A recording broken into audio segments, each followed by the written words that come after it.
ناکام څوک دی؟ یو چا د ښه سبق ویلو فرصت پیدا نه کوي او یا یې ونه وایه ځان ناکام بولي. یو ځوان بیکاره دی او پیسه نه لري، ځان خوار او په ژوند کې پاته ګڼي. یو څوک د یو شي ارزو لري خو نه ورسیږي، ځان بدبخت او پاته بولي. یو شمېر خلک په ټولنه کې حتی په خپله کورنۍ کې ځان ته هغه مقام او عزت نه ګوري چې د یې ځان مستحق ګڼي. خلک صلاحیتونه لري خو ځینې یې کار نسي ورڅخه اخیستی. یو چاته نور کامیاب پربام یا د غره سر ته لوړ ختلي ښکاري، خو خپل ځان په څا یا د سوزانه دشت په ژورو کندو او ګړنګونو کې ګوري. هیڅ امید یې نه وي چې یوه ورځ به دی هم بریالی او ښه ژوند ولري. دی خپلو محدودیتونو ته تسلیم دی او پر خپل وړتیاو بیا باوره دی. ژوند ورته بې معنا، حتی د وجود پر اوږو یې بار ګڼي. سره له دې چې یاد سوي کسان ځانونه ناکام ګڼي، خو زه یې ناکام نه بولم. ناکامي او کامیابي سره تړلي دي. راحت د زحمت زیږنده دی او خوشحالي د غم په زانګو کې زانګي. موږ انسانان محدودیتونه لرو او په دې پراخه او پیچلې نړۍ کې هر څه زموږ په کنټرول او د اختیار په دایره کې نه دي. خو داسې هم نه ده چې زموږ هیڅ په وس نه دي پوره. موږ ډېر څه کولی سو. زما په نظر واقعي ناکام هغه دی چې ولوېد او بیا یې د ځان د راپورته کېدو هڅه ونه کړه. موږ یې له ماشومانو باید زده کړو چې لویږي او بیا بیرته پورته کېږي. لوېدل او پورته کېدل د ژوند یو طبیعي مسیر دی. موږ هغه وخت ناکام یو چې دغه فطري مسیر پرېږدو.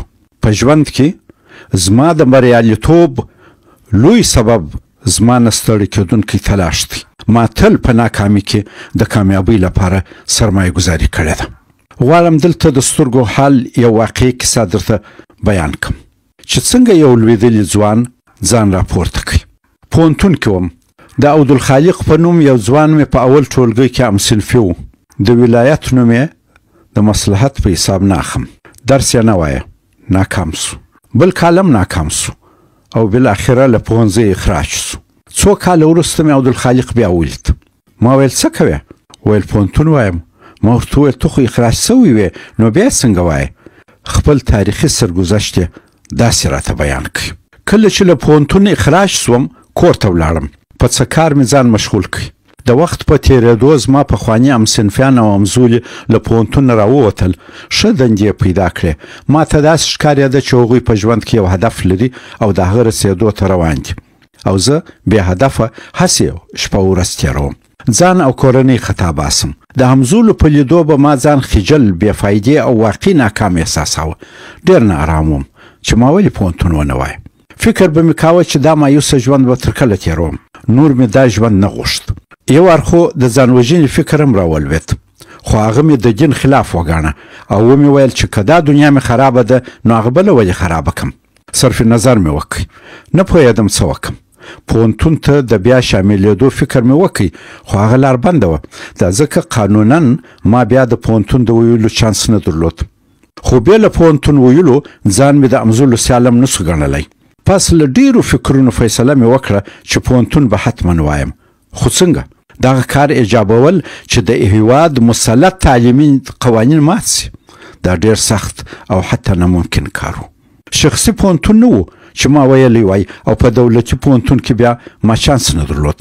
خو ما اراده وکړه چې بیا یې وایم او دا ناممکن کار ممکن کوم. مور ته مې وویل چې زه کابل ته ځم او تر هغو نه راځم چې یا مړ نه یم او یا پوهنتون کې نه یم شامل سوی. مور مې هر څه قناعت راکاوه چې بچی دلته بل کار وکړه، حتمي خو پوهنتون ویل نه دي، کارونه ډېر دي، په یو بل شي ځان مصروف کړه. ما قناعت نه کوه. سهار وختي له کوره راووتم. مور مې راپسې ژړل. د کابل په موټر کې کښېنستم او راغلم. په سبا د ارګ مخ ته د اعلیحضرت د راوتلو په انتظار کښېنستم. هر ورځ سهار تر ماښامه به د ارګ دروازې ته مخامخ لرې ناست او دوې سترګې به مې دروازې ته نیولې وې چې اعلیحضرت ماما ظاهرشاه راووسي. وچه ډوډۍ او اوبه به مې راسره اخیستې وه او هغه به مې په داسې حال کې خوړل چې سترګې به مې د ارګ په دروازه کې ښخې وې.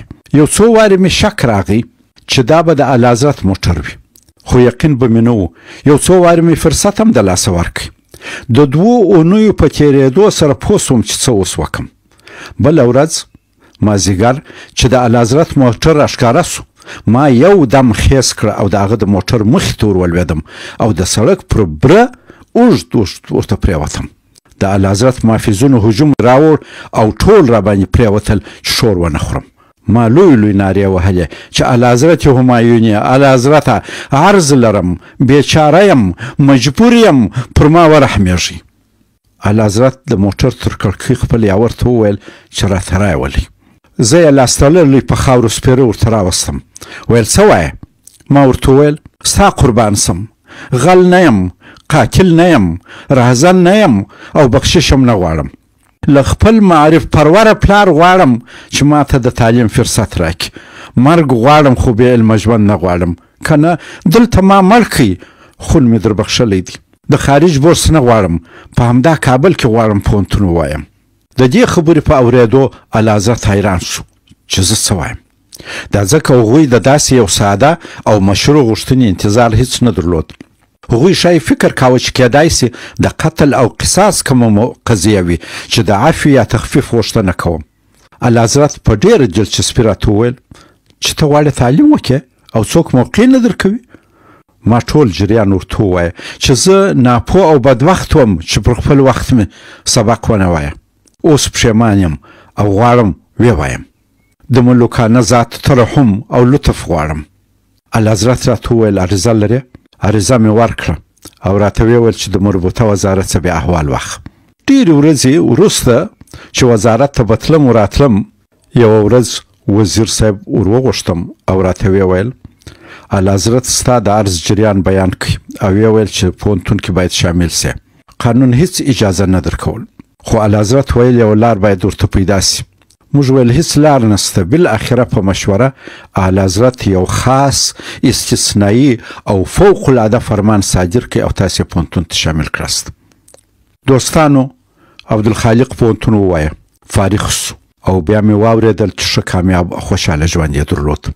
اوس پوه سوئ چې ناکامي او کامیابي څه ده؟ ناکام څوک دی؟ عبدالخالق څنګه ولوېد او بیرته یې ځان راپورته کړي او څنګه یې ناکامي په کامیابي بدله کړه. فاعتبروا یا اولو الالباب. فاروق اعظم.